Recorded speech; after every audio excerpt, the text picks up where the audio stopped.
that like button and subscribe. Drop a comment with where you're watching from and what time it is for you. That's how YouTube keeps sending you stories like this. And now let's get into it. I spent the best years of my youth in a semi-isolated mountain settlement called Greenwood, located in the far reaches of Oregon. During the 2 decades I lived there, those parts witnessed only 2 events that broke their stagnation. The first event, which was undoubtedly the most joyful, was my coming into this world. And I suppose your hearts are overflowing with gratitude right now. However, the second event, which sits upon the throne of nightmares in our history, was when a young boy named Liam Coulter caused the destruction of the chemical and pesticide cellar belonging to his grandfather's farm. Or rather, to be strictly accurate, what Liam committed represented the ultimate atrocity that our settlement miraculously survived. If the connections in this paradox seem confusing to you, listen to me patiently, for all the tangled threads will unfold and become clear in the following lines. It was a cold Friday night in the autumn of 2012. I was taking my first steps in middle school.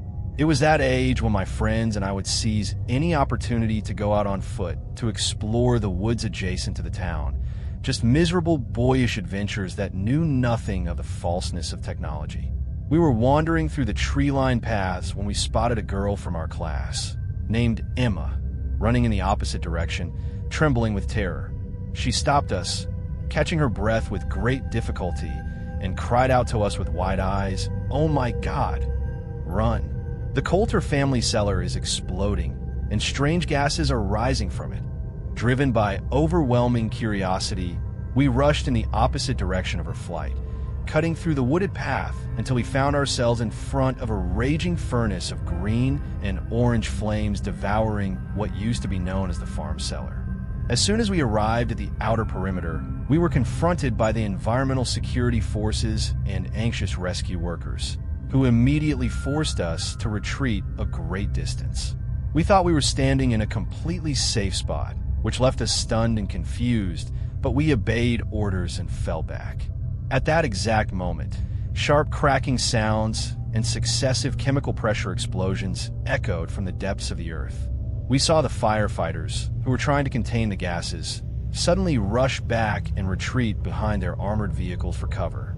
I did not realize the nature of the materials causing these miniature chemical explosions, but I reasoned that if this danger struck terror into the hearts of mass professionals, then I certainly had every right to panic. I believed the toxic gases would turn the farm into a destructive testing ground, and my friends shared the same thoughts. We did not hesitate to flee the scene, running toward our homes to tell our families the details of what we had witnessed. On Saturday morning at the Educational Institute, there was no talk among the students louder than the farm fire, and the biggest driver of that commotion was Liam Coulter's sudden disappearance and total absence from sight. Rumors began to scatter like wildfire. Some boys claimed they saw the state ambulance transporting him under heavy guard, his body disfigured by the searing gases and turned into something resembling a charred skeleton. Meanwhile, others circulated a narrative that the authorities had forcibly relocated him and his parents to live in a government housing complex because the emitted chemicals had rendered their area a contaminated zone unfit for life. A narrative I was inclined to believe, thinking that any casualties would have been followed by an immediate official statement. But by Sunday morning, the shocking truth emerged. Local newspapers published a report stating that rescue teams had pulled a single charred body from the ruins of the underground cellar, while the remaining members of the family had been transferred to a private clinic under security protection, with their plea to the media to respect their privacy. Thus, we knew that death had claimed a soul, but the identity remained a mystery, especially since the Coulter family home housed 3 generations of relatives, and Liam was one of several grandchildren living in the same compound. Speculations and fictional tales multiplied in the town, and we obtained no concrete certainty until the following day, when the dean of the institute summoned us to the Grand Theater for an emergency, closed-door meeting. The image of the entire institute pouring into the theater hall remains etched in my memory. The county investigator and 2 federal assistants stood in their dark official uniforms in front of the podium. their faces masked with stern solemnity. Once we settled into our seats, the dean began by noting that the investigator carried news of great importance and gravity concerning our small community. When the investigator stepped forward and removed his sunglasses, I swear the silence that enveloped the hall was enough to hear a pin drop. We knew the matter concerned the Coulter family, but the nature of the surprise was beyond the imagination of any of us, even if we live for an entire lifetime. I will not claim to convey his words with literal precision, as nearly 14 years have passed since that incident, but the essence of his announcement was as follows. Students, you have all heard the news of the contamination and fire at the Coulter facility, and you have learned of the tragic loss of a life. Well, I regret to be the bearer of this tragedy, but it was your classmate Liam who perished in that cellar. A violent wave of gasps and terrified murmurs rippled through the rows of students. The investigator waited for a few seconds for the noise to subside before continuing. The investigation is still underway to determine the primary cause of the chemical ignition, so we urge anyone who had contact with Liam or possesses any piece of information, no matter how small, to bring it forward to us. Not necessarily right now. You can contact my office confidentially to ensure your privacy. Please, if you noticed any suspicious behavior or unusual habits displayed by Liam recently, do not hesitate to let us know. That appeal was the first thread that alerted us that the disaster went beyond a mere accident. I think the authorities wanted to manage the situation with extreme caution, using velvet gloves so as not to scratch our childish feelings or drive us to panic over the truth they possessed. The prevailing impression among us was shock mingled with grief. How could a classmate die in such a terrifying way underground? But I am absolutely certain that if the security personnel had revealed to us at that moment the nature of what they had found beneath the rubble, the grief would have vanished instantly, replaced by rampant anger and disgust. It took another 48 hours for the naked truth to manifest, and by then, the local authorities chose to delegate the parents to inform the children of the tragedy. A closed town meeting for parents was held at the town hall. I remember that day, well, because my parents ordered me to finish cleaning the garden and tidying the rooms before their return, but I took advantage of their absence to waste time recklessly playing video games for 2 continuous hours. Upon hearing the sound of their car, fear gripped me that they would scold me because I had not made a single move toward the required chores. But to my surprise, they did not care about the garden at all. Their features bore a strange mixture of grimness, sadness, and sharp, piercing looks. The exact same expressions I saw on them the day my grandmother was suddenly struck by her terminal illness. My father asked me to sit in the living room and began asking about the nature of my relationship with Liam. I replied that it was extremely superficial. We were merely lab partners in science class and had never shared a personal conversation. Then, a stream of strange questions poured down on me. Had Liam ever shown hostility toward me? Was he suffering from isolation? Did he hate anyone in the settlement? Ultimately, I grew tired of the ambiguity and told them frankly that the questions indicated their knowledge of a dangerous secret, and I prefer that they tell me directly if the boy had ended his own life, as I was no longer a child and could handle it. But the days proved that I was not mature enough to receive that shock. Liam had not ended his life out of despair. Rather, he had accidentally caused his own death while attempting to assemble a highly destructive incendiary explosive. The data indicated that he was trying to prepare a miniature test version to check the combustion formula.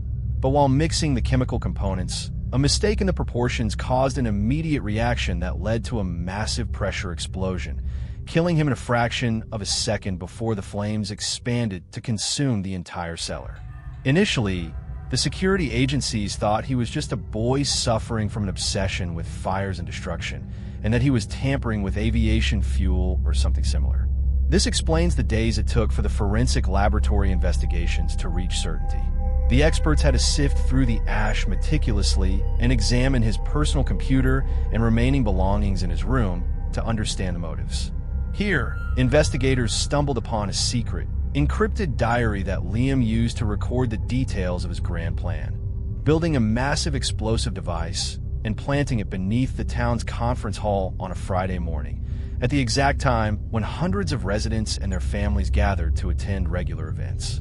The authorities did not reveal the details of the rest of the diary, merely describing it as a reading that makes one's skin crawl and induces nausea, and that it included explicit references and extensive praise for the perpetrators of famous school massacres from past decades. My mother burst into tears by the end of the story, while in my father's eyes, I saw a terror and shakiness that I had never known in his strong personality. That boy, with whom we used to share the hallways, was planning to erase our entire settlement from existence. Let me assure you, had he succeeded in executing his plan and detonating the hall during the annual autumn festival, he would have wiped out 90% of the town's clans and residents in a single flash of fire. All we got as an analysis of his behavior was that he carried a black malice and wanted to hurt human beings, or that his mind was sick and deformed. None of us bullied him or tightened the noose around him at the Institute. He lived quietly, but he was a madman harboring destructive thoughts. With all that horror, I lift my hands in gratitude to the heavens that his short-sightedness and lack of chemical expertise prevented him from completing his research accurately, and that he did not exercise enough caution during mixing. Had he possessed greater intelligence, our town today would be nothing but a black pit of ash, completely erased from the face of the earth. The truth I am about to unveil today is the darkest secret ever etched into my memory. I come from a remote farming settlement on the fringes of New South Wales, Australia. In that barren expanse, there stands a small, old farmhouse built of gray stone. Behind that isolated structure rises a deserted stone cellar with an iron roof, officially designated as a memorial for a family of 4 who were allegedly murdered in a raid by mysterious bandits. Criminals who ravaged the land and were never brought to justice. The official story claimed that the peace of their lives vanished on a winter night when the invaders caught them sound asleep, claiming the lives of the entire family. The wife, the husband, and the 2 children, in a swift chronological sequence, with only minutes separating one victim from the next. As expected, that tragedy left deep scars on the souls of the settlement's inhabitants. I was only in primary school when it happened, but the scenes of the silent candlelight vigil, the funeral service, and the speeches delivered at the unveiling of the memorial plaque in the cellar remain permanently burned into my mind. The matter was marketed to the public as an entirely random, treacherous tragedy, a heinous crime committed against our peaceful community by an elusive evil from beyond the borders. However, the falsehood lies precisely in those details.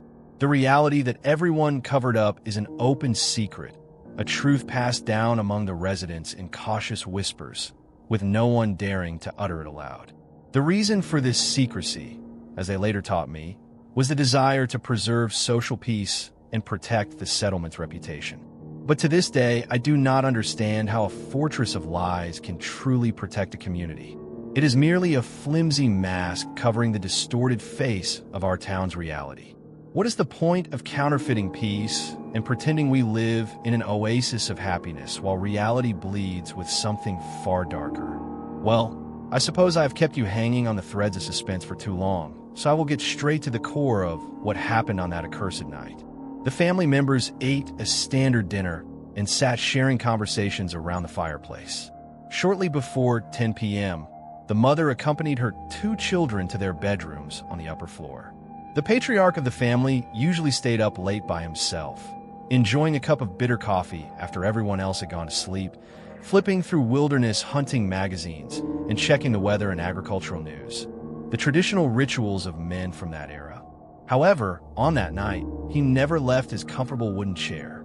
The cover story that spread claimed the family members were slaughtered while in their beds, and biologically speaking, this is true. But the scene was always painted as if they were all deeply enveloped in peaceful, innocent sleep before the hand of death caught them by surprise.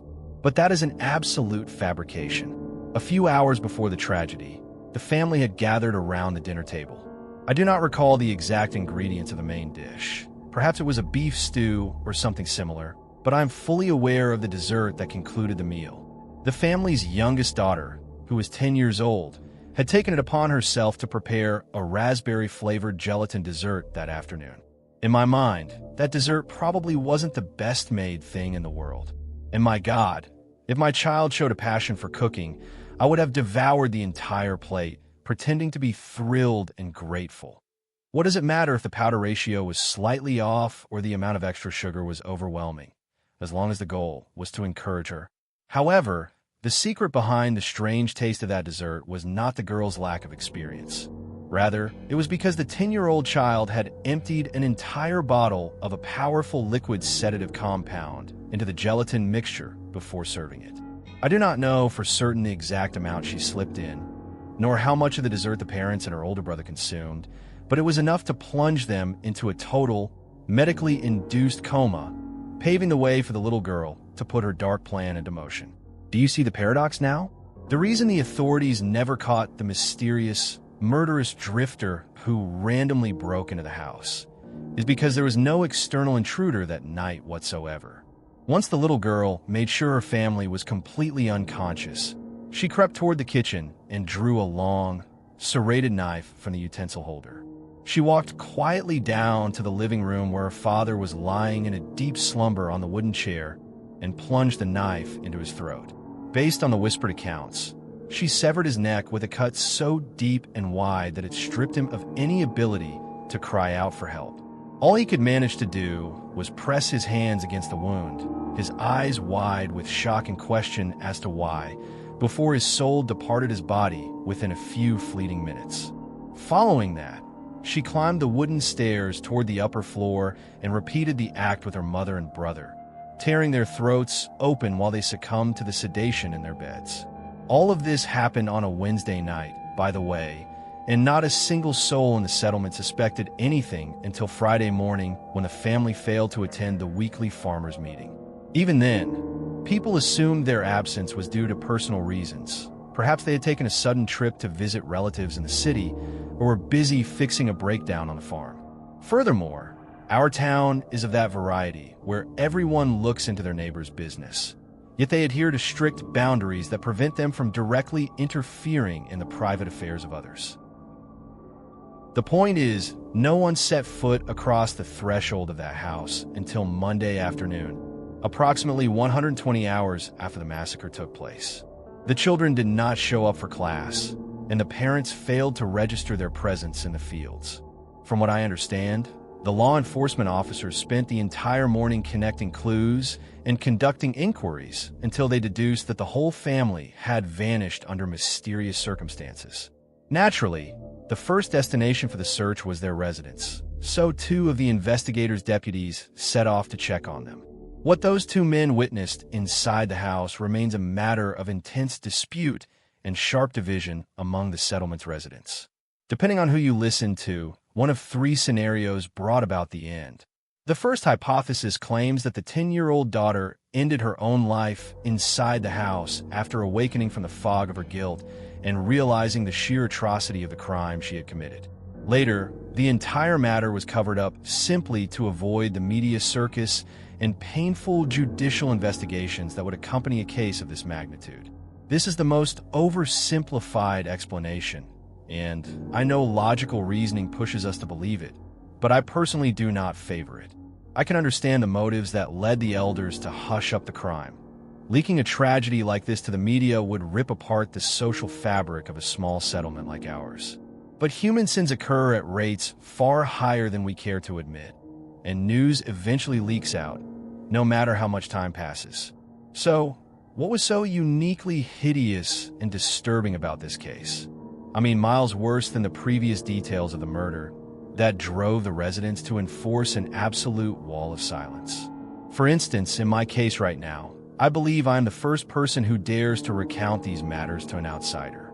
Yet, the culture of secrecy that seems to have woven itself into our genes prevents me from revealing the real names, the exact dates, or the geographical locations to you by name. This is because all the legal consequences, from judicial prosecution to potential prison sentences for withholding information, would fall squarely on my shoulders alone. But let us return to the scenarios that I believe touch upon actual reality. The first alternative theory suggests that when the police broke into the house, the little girl pretended to be the sole survivor of the alleged attack, luring the deputies to come closer before suddenly lunging to attack them. The officers tried to control her and disarm her, but she was clinging to the very knife she used to end her family's lives. In the ensuing chaos and confusion, a bullet discharged from one of their pistols, ending her life. This is what a sector of the population believes. It is undoubtedly the least shocking hypothesis, but it doesn't make much sense to me. It is possible to believe the story of a terrified rookie cop pulling the trigger to protect himself upon seeing the weapon, but being unable to restrain a 10-year-old girl without resorting to killing? Honestly, I don't think so. None of the people promoting this narrative were near the house at the time to confirm hearing the sound of gunfire. And whether the officer was panicked or not, I refuse to believe they would refrain from calling an ambulance after shooting a child. Once official county paramedics are on the scene, any chance of a cover-up vanishes due to the tons of official paperwork that must be filed. And here emerges the second alternative theory, the one that explains why no medical crews were summoned, because everyone was already a cold corpse before the police ever stepped foot across the threshold.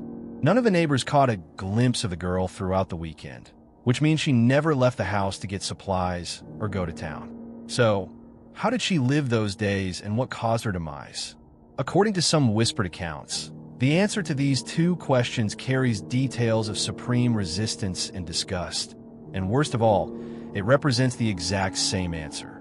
The 10-year-old girl passed away as a result of attempting to bite and consume parts of her dead father's corpse. She died because her body could not withstand the bacterial poisoning resulting from consuming the corpse, which caused a severe and fatal gastrointestinal illness that left her unable to retain any fluids in her system, including water. I am no forensic expert to determine the precise cause of death. Perhaps it was rapid, acute dehydration, but by the time the deputy smashed open the back door of the house on Monday afternoon, the little girl had perished, lying in a puddle of her own bodily fluids and vomit.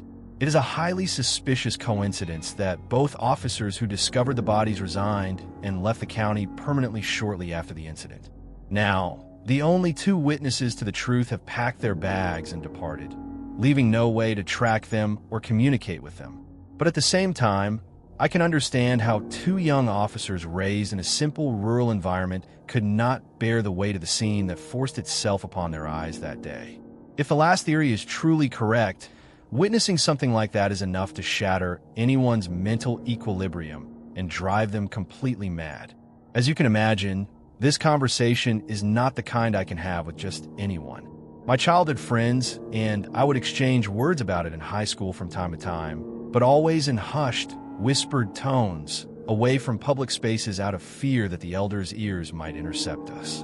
Now that my parents have departed this world and I reside in another distant province, I do not possess the ability to return to the settlement and begin digging up the past and asking questions. They would confront me with the exact same impregnable wall of silence encountered by anyone who tries to investigate what happened. They would shake their heads, saying, "A horrible tragedy befell that family. What a pitiful matter. We hope justice finds the perpetrator one day." Then, in a matter of years, when the last person carrying the truth in their chest passes away, those comfortable lies they crafted around the incident will turn into the only official version of reality. And all that evil that permeated the soul of a little girl will be obliterated and simply forgotten. And maybe, just maybe, that is the best outcome things should come to.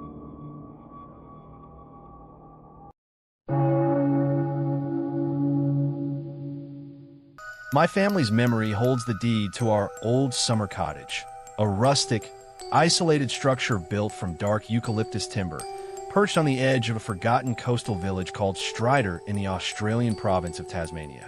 This small house represents a deeply rooted historical tie for our clan, and perhaps it is this emotional passion for the past that has made us cling to its walls and reject the idea of ever putting it up for sale. However, there is another motive behind this stubborn preservation, a motive born of a tale steeped in mystery and intense tension associated with this place. A stranger listening to it might view it as a mere piece of dramatic fiction, but for my elderly Aunt Helen, it was the living embodiment of pure horror that she witnessed with her own senses. The events of that incident date back to the winter of 1974, long before I was born, and my aunt was spending a few weeks in that wooden house entirely by herself. Her husband had passed away before that era, but in the past, with the arrival of winter each year, they used to isolate themselves there for nearly half a month, escaping the bustle of life and content with the company of the owls that inhabited the tops of the surrounding trees. After death took him, Helen continued to revive this annual ritual as a personal means to cope with the bitter loss and amend her broken spirit. This was what brought her to be completely alone in that remote haven during the month of July, 1974. In that era, the house did not contain any device for broadcasting images. Instead, she warded off her loneliness with an old radio receiver, catching classic dramatic plays over the airwaves of a local station that has since vanished from existence. That broadcasting platform, like other channels of the ether, would interrupt its entertainment from time to time to relay urgent security updates. One afternoon, a news bulletin caught her attention, speaking of consecutive robberies and armed heists targeting banks in the provinces of Victoria and South Australia. The announcer explained that security agencies had identified a primary suspect they wished to question, but he had managed to evade them, slipping through checkpoint lines. Reports indicated the probability of his hiding in the mountainous brush of his birthplace, and, as you guessed, the island of Tasmania. The spokesperson followed up with a brief description of the fugitive: tall, heavily built, possessing thick blonde hair and dark brown eyes, noting that his name was Jonathan Vance. My aunt still remembers how that name stuck in her imagination, not because of its strangeness, but because the rhythm of the letters perfectly matched the name of a villain in an old detective novel she had read in her youth. She found herself whispering those words with an anxious hum, even though reading crime stories on isolated winter nights is considered an omen of bad luck among rural folk. The evening hours passed heavily, and the sun sank behind the hills, leaving a pitch-black darkness. My aunt was relaxing by the hearth, immersed in knitting wool as old women usually do. Suddenly, the silence was shattered by the sound of violent, successive knocks on the wooden door of the house. She was not expecting a visit from anyone, especially since the nearest farmer resided 2 full kilometers away down the rugged road. Therefore, she rose from her chair and advanced toward the entrance with slowed steps, torn by an entirely justified feeling of suspicion and stern apprehension. When she opened the door, a tall man materialized before her, wearing a winter leather coat with a dark woolen cap resting on his head. He had sharp brown eyes and a thick blonde mustache. Because my aunt was naturally inclined to aid travelers and offer warm hospitality, she took the initiative to greet him and wished him a warm night, asking him about his need. He replied in a calm tone, "Good evening, gracious lady. I apologize deeply for knocking on your door at this late hour, but I found you to be my last resort to ask for a simple favor." He went on to explain that he owned a small plot of land in the adjacent area and had come to inspect its fence. However, a breakdown had struck his car engine as the light faded, and given that he had set off in a hurry after finishing his work, he had forgotten to pack provisions, leaving him without food in this freezing cold. According to my aunt's description, the man overflowed with immense politeness and sobriety of expression, to the point that she felt safe with him. Guided by her spontaneous instinct, she invited him inside without deeply contemplating the consequences. Helen was accustomed to keeping her kitchen cabinets packed with canned foods and dehydrated goods in anticipation of weather conditions, so she had more than enough to exceed her needs by far. She said she was standing at the counter, filling the man's backpack with pieces of jerky and dried figs, when their eyes suddenly met and she stopped moving. She said to him in an inquisitive tone, "We haven't been introduced yet. What is your name, son?" He replied without hesitation, "My name is Thomas, ma'am." She asked, seeking clarification, "Thomas what?" The man replied with steadfastness, "Thomas Vance." Vance. She said that word echoed like a thunderbolt through the recesses of her mind, detonating an alarm bell in her consciousness.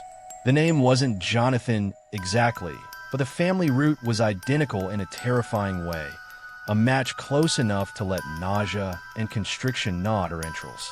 Keep in mind that this incident took place in a time entirely devoid of wireless communication or mobile phones, and the rural house was not connected to a landline network. The only external line of defense available to my aunt was an old hunting rifle mounted in the hallway, and if the situation was as bad as she imagined, attempting to reach the rifle might only hasten her demise. Therefore, my aunt preferred to feign calmness and play the card of ignorance. She realized with her sharp wit that humoring him, granting him the provisions, and letting him depart in peace was the only path that would enable her to drive her car toward the town at sunrise to inform the police of her visitor's true identity. However, at the moment she intended to bid him farewell politely, wishing him safety on his way, he turned to her and said coldly, "In fact, there's another wish I hope you will not deny me. Does your house have room for a small spot where I could lean and rest my head from the exhaustion of this freezing cold tonight?" My aunt describes that moment as a silent confrontation that froze the blood in her veins. She stared into Thomas's eyes and glimpsed in them a flash of wild desperation, ready to explode at any refusal. She exerted every ounce of composure she possessed to maintain her steady tone, saying, "I am sorry, son. The house is narrow, and I do not have an extra mattress to spare." At that, the man's hand moved slowly toward the inside pocket of his leather coat, drawing a black pistol. He said in a low tone, "I'm very sorry. I truly hoped you wouldn't push me to such a choice." Then he pointed the barrel of the weapon inward and added warningly, "Please, do not make me resort to force." For anyone who hasn't deduced the truth yet, the person sitting in her living room was not Thomas Vance, nor did he have any connection to any false name he gave her to throw dust in her eyes. The man who commandeered the warmth of her home that night was none other than Jonathan Vance himself, the mastermind and #1 wanted fugitive in the armed robbery and bank assassination cases that shook the provinces. My aunt mentioned that those hours were the most terrifying experience in the course of her life, but for a reason completely different from what might spring to mind. She repeatedly assured me that she did not feel a crushing fear of the idea of death. She had stepped toward her mid-70s at the time, and she had long since set her soul right with the Creator and reconciled with the idea of passing away. Instead, the true locus of horror was embodied in how strangely normal and profoundly simple this criminal's behavior was. Even after the metaphorical mask fell and his identity was exposed, the man maintained his politeness and calmness with her. He even offered with all friendliness to help her gather firewood and light the hearth in the early morning. Of course, she showed him that she was entirely capable of managing her affairs on her own, and she certainly did not want the security forces to think later that she had been complicit or satisfied with his staying. Yet, he did not possess that hysterical countenance or the deformed features that the imagination paints for out-of-control criminals after listening to radio police reports. She used to say that the only indicator that subtly hinted at the reality of his dark mind surfaced when they sat together to eat the improvised dinner, and he recited a short phrase of grace before reaching for the food. She did not remember the exact text of his words, except that he focused on a concept to the effect that harsh purification brings about justice in the end. This was a man who had shot bank guards and terrorized entire families. So it was logical that his talk of justice and purification struck her with a cold shiver and a profound disgust that rippled through her depths. My God, the mere thought of sitting with someone like that at one table makes my body shudder. I'm certain the food would have choked in my throat. Therefore, it will not be surprising to learn that my aunt barely touched her plate, eating only enough to keep her alive, and she did not taste sleep at all that night, except in fitful, terrified dozes. She lay upon her bed while Jonathan took to the floor, leaning against his coat. The entire time she strained her ears, expecting to suddenly hear the roar of police car engines and see security searchlights dispel the darkness of the windows, turning the homestead into an open siege ground. But none of that materialized. No security force appeared. It seems that sheer exhaustion finally overcame her in the final stretch of the night, for she awoke suddenly to the first rays of dawn filling the room, only to find that Jonathan's presence had completely vanished from the place. She said that from the sheer fatigue and psychological exhaustion left behind by that night, she wandered around the house for a second, wondering if everything she had lived through was just a heavy nightmare manufactured by her subconscious. But the doubt vanished completely when she found a small piece of paper resting on the kitchen table, written in pencil in his handwriting, saying simply, "Grateful for your deed. May fate protect you." Only then did she know that the horror was real. I understand completely that this tale does not follow the traditional pattern of usual horror stories. Despite my aunt's forced sharing of her roof with a true, hunted predator, I do not think she was facing an imminent danger of being killed that night. Perhaps if she had shown resistance or attempted to betray him by taking advantage of his distraction, he would have forced her to look upon his murderous face and would have harmed her. But she was an elderly woman, and she did not represent any military or security threat to his movements. He knew with certainty that the cottage was completely isolated from communication networks. Had it not been for this total isolation, he would not have risked appearing there in the first place. She framed it herself. She did not fear death, and she sensed somehow that he would not spill her blood without cause. But just like her feeling, the thing that makes me and my sister shudder whenever we recall the details of my aunt's close experience is how normal and composed that killer appeared in his external demeanor. We always tend in our imagination to depict terrorists and hardened criminals as hideous monsters, with demons flying from their eyes, living their days in the dungeons of malice and excessive brutality. This depiction undoubtedly applies to some of them. But the gripping idea, which confirms that the most evil and cruel of humans can be completely like us, speaking politely and possessing entirely normal features, is the most terrifying idea to my soul.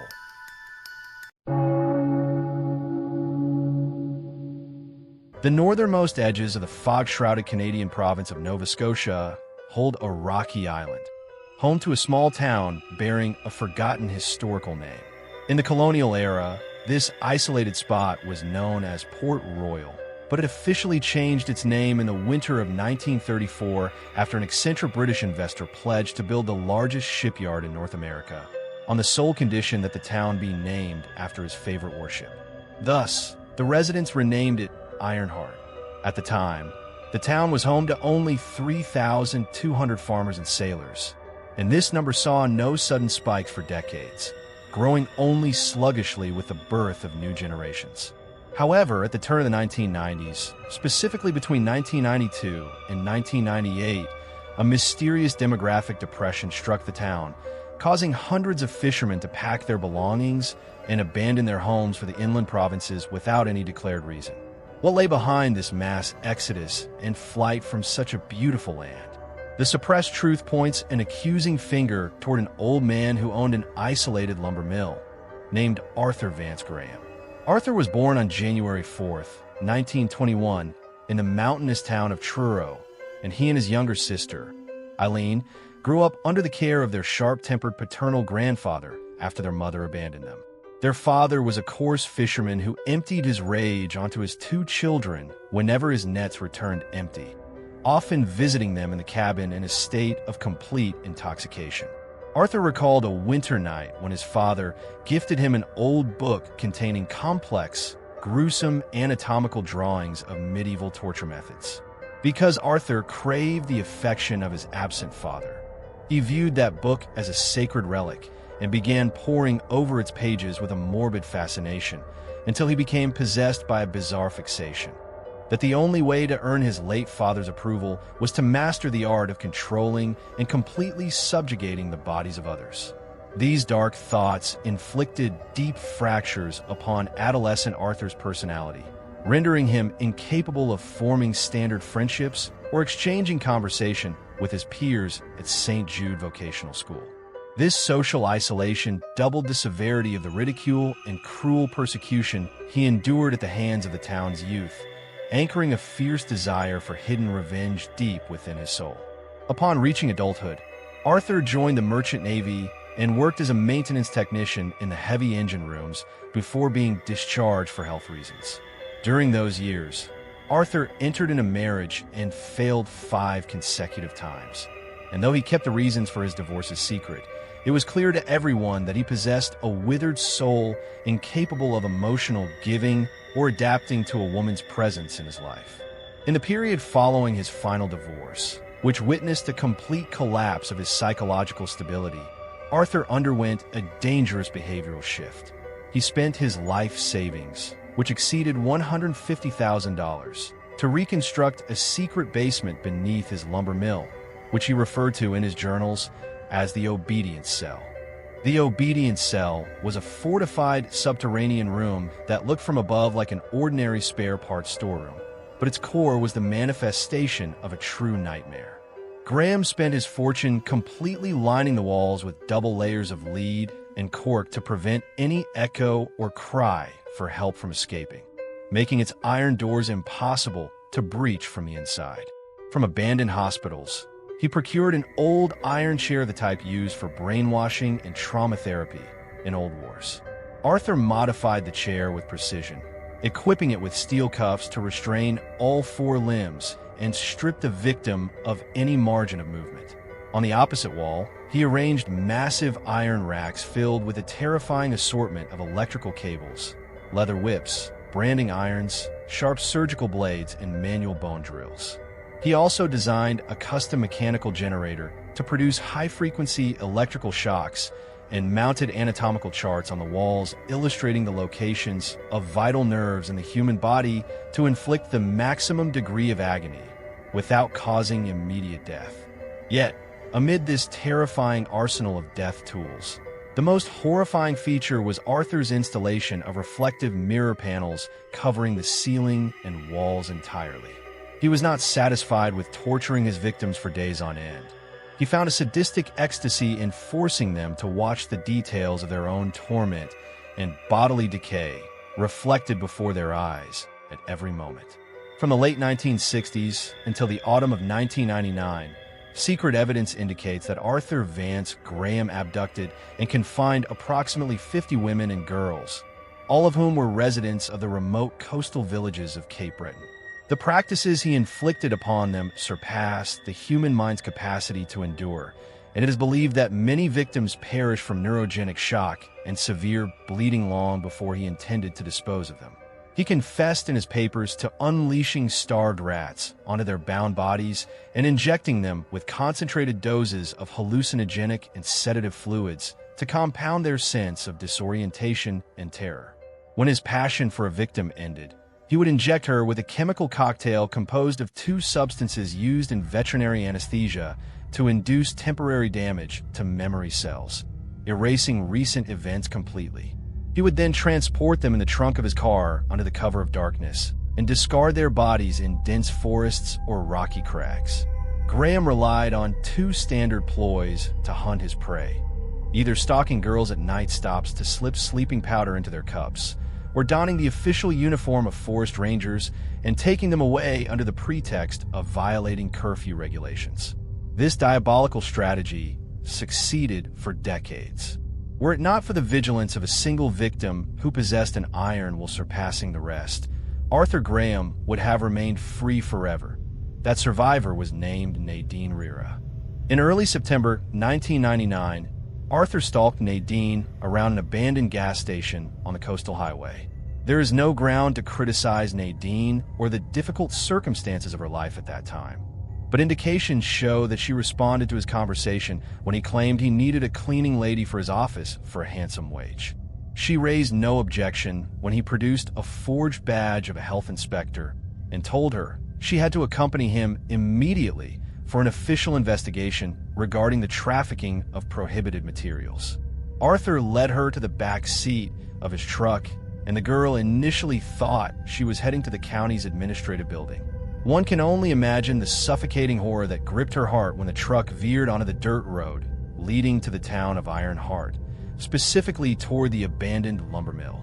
By the time she attempted to resist, it was too late.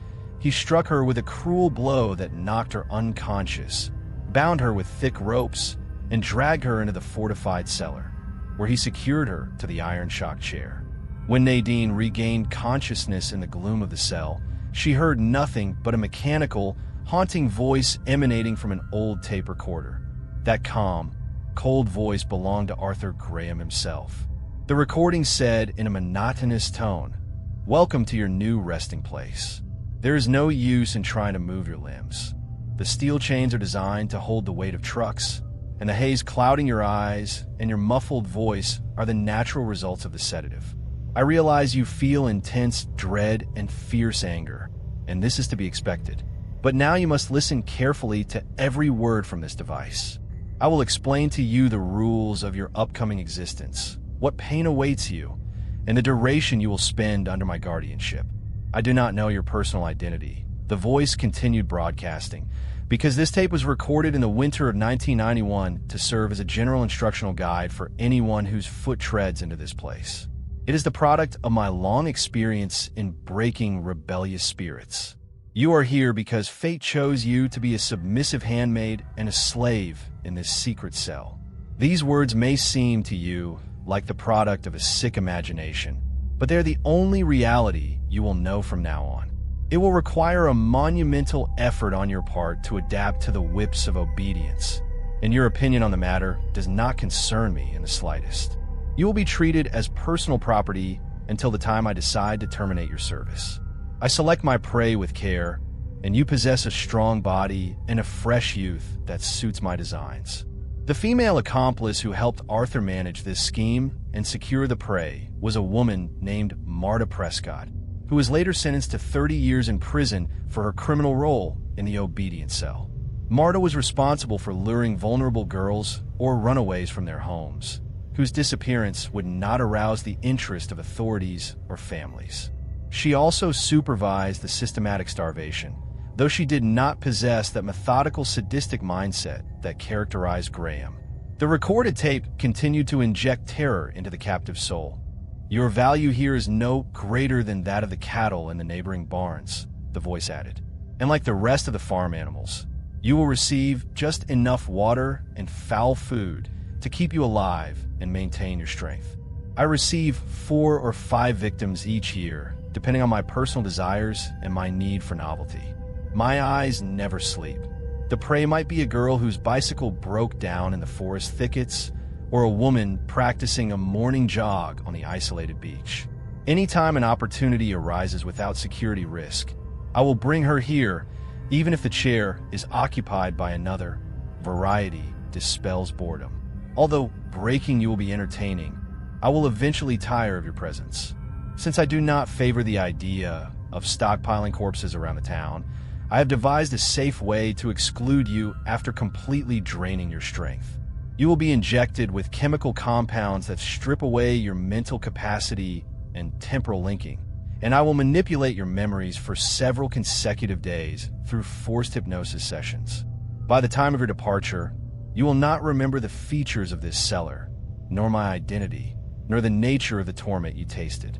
The chains will leave no vital trace because your body will be cleansed with caustic substances.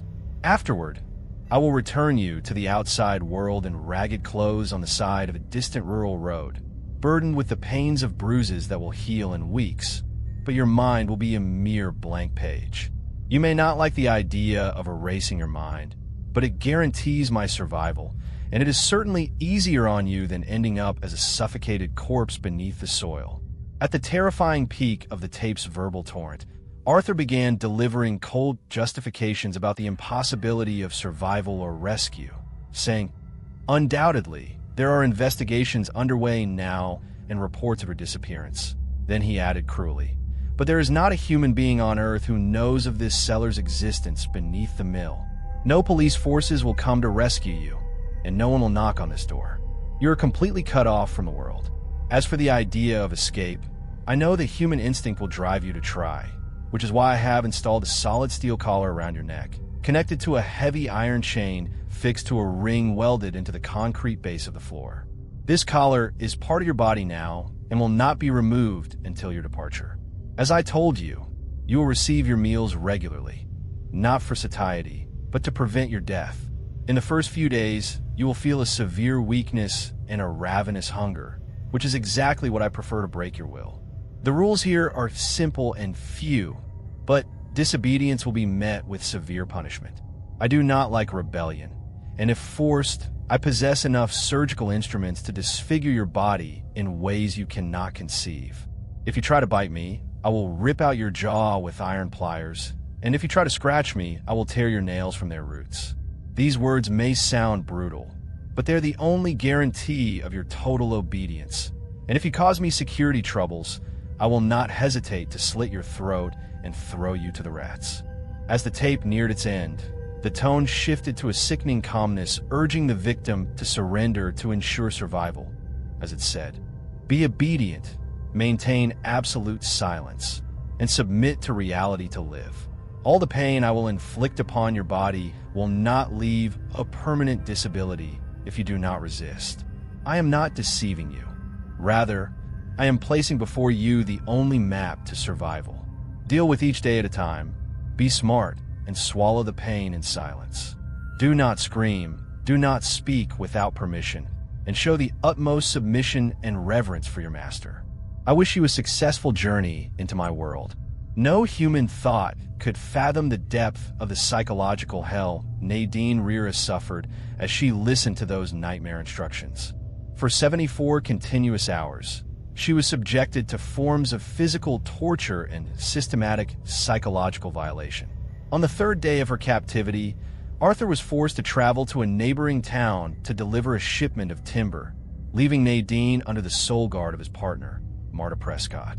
During the daylight hours, Marta left the room, heading upstairs to answer an urgent phone call, leaving the captive unsupervised for a few fleeting moments. Marta had become completely reassured by the state of exhaustion and surrender that Nadine displayed. But in that flashing second, Nadine noticed with sharp eyes that the guard had carelessly left the bundle of shackle keys on a nearby wooden table, almost within reach of her bound fingertips. She extended her body, her wound bleeding, with all the strength that evaporated in her veins, and secured the keys with a silence in which she held her breath, beginning the trial of unlocking her wrist cuff. But in that critical second, the door flew open and Marta Prescott returned to the room, her eyes igniting with wild madness upon witnessing the escape attempt. A fierce and violent battle erupted between the two women in the depths of the death cellar. They punched and wrestled with nails and teeth, while the iron chains made a deafening din that shook the room's foundations. Marta managed to break free for a few seconds, grabbed a small, heavy oil heater that was placed in the corner, and slammed it down onto Nadine's head with all her might. Nadine reeled, blood pouring profusely down her face, inflicting a visual darkness and a fatal dizziness upon her. But the survival instinct drove her to extend her hand amid the chaos. As Marta lunged at her again to strangle her and finish her off, Nadine snatched a small handsaw left on the floor and plunged it with all her weight directly into the middle of Marta's neck. Marta collapsed onto the concrete floor, blood flowing heavily, blocking her airways as she let out her final death rattle. Nadine did not waste a fraction of a second. She unlocked the remaining restraints around her ankles, smashed the internal lock of the secret cell's gate, and rushed out into the bright light toward the highway, her nakedness covered by nothing but that heavy steel collar Arthur had locked around her neck. Within minutes, she reached a farm owned by an elderly man who took her in immediately, wrapped her body in blankets, alerted the authorities, and worked to calm her terror until medical and security reinforcements arrived. That was the end of the living hell she endured for 3 days, a hell that left emotional scars in her soul impossible to heal, but her legendary bravery wrote the final word for the reign of terror Graham had imposed for decades. Security forces moved immediately based on Nadine's precise statement, raiding the lumber mill, seizing the secret cellar, and taking Arthur Vance Graham and Marta Prescott into custody. During the extensive investigations, and when confronted with the evidence, shocking family truths came to light. It was revealed that Arthur had been documenting his victims' torture sessions with an old movie camera, keeping horrifying films in a secret safe. He had aimed to satisfy his sadistic whims in his old age, but those tapes turned into the conclusive evidence that shattered all his attempts at denial. Investigators managed to identify one of the girls who appeared on a tape dating back to 1996, and she turned out to be a woman named Beatrice Cole, identified thanks to a distinctive phoenix tattoo on her left shoulder. Beatrice revealed stunning and shocking details to the investigators. On the night she disappeared, she had engaged in a violent argument with her fiancé and left the house angry to meet some friends at the village pub. Among those present was a girl named Clara, and it happened that Clara was the biological daughter of Arthur Graham and his covert partner in his crimes. Clara later confessed that she had intentionally lured Beatrice to that remote pub frequented by her father. While the victim was in a state of distraction, Clara slipped a powerful sedative powder into her glass, which her father had provided to her in advance. When Beatrice stepped out onto the exterior sidewalk feeling severe dizziness and an urge to vomit, she received a treacherous club blow to the back of her head, losing consciousness completely. After days of abuse and torture inside the cellar, Arthur only released Beatrice because he mistakenly believed she had passed away due to the severity of the pain and electrical shocks. However, when he noticed that she was still drawing a faint breath while in the trunk of his car, he cut her throat mercilessly and discarded her body in a dry watercourse in the middle of the forest. How immense was his shock later when it reached his ears through town rumors that she had survived death by a miracle. But he was reassured by the fact that the case received no media echo. This was because no one among the town's residents or the police believed Beatrice's story at the time. Her fiancé immediately accused her of intentionally disappearing with another lover and breaking the engagement in a messy fashion, while the local investigator attributed the entire matter to mental delusions resulting from excessive drinking, completely failing to examine the evidence or track the perpetrator. The trial of Arthur Vance Graham lasted for long months and witnessed complex legal fluctuations. In the autumn of 2001, faced with a deluge of damning evidence and the shocking testimonies of the survivors, he agreed to sign a full confession in exchange for avoiding the death penalty and was sentenced to life imprisonment for 180 years in a strict federal prison on charges of abducting and torturing 3 women, Nadine and Beatrice among them. On May 28, 2002, Arthur was transferred to the maximum security Atlantic Correctional Facility for a final interrogation by international investigators regarding his connection to dozens of mysterious disappearance cases that remained unsolved. However, death caught him by a sudden, acute heart attack minutes before the start of the first interrogation session, as he collapsed in front of the guards and never regained consciousness. As for his daughter, Clara Graham, she stood trial on charges of complicity in criminal abduction, and a sentence of 3.5 years in prison was issued against her, leaving the prison walls in the mid-2000s. Regarding Marta Prescott, who survived the saw wound after intensive medical treatment, she became eligible for parole in 2017 and was officially released to return to public life in 2019. This is the very same lady who did not hesitate to smash a heavy iron heater over an innocent girl's head simply because she tried to cling to her freedom, and she now practices her life in complete freedom, walking the very same streets inhabited by the family members of the victims whose lives she helped destroy and prey upon in cold blood.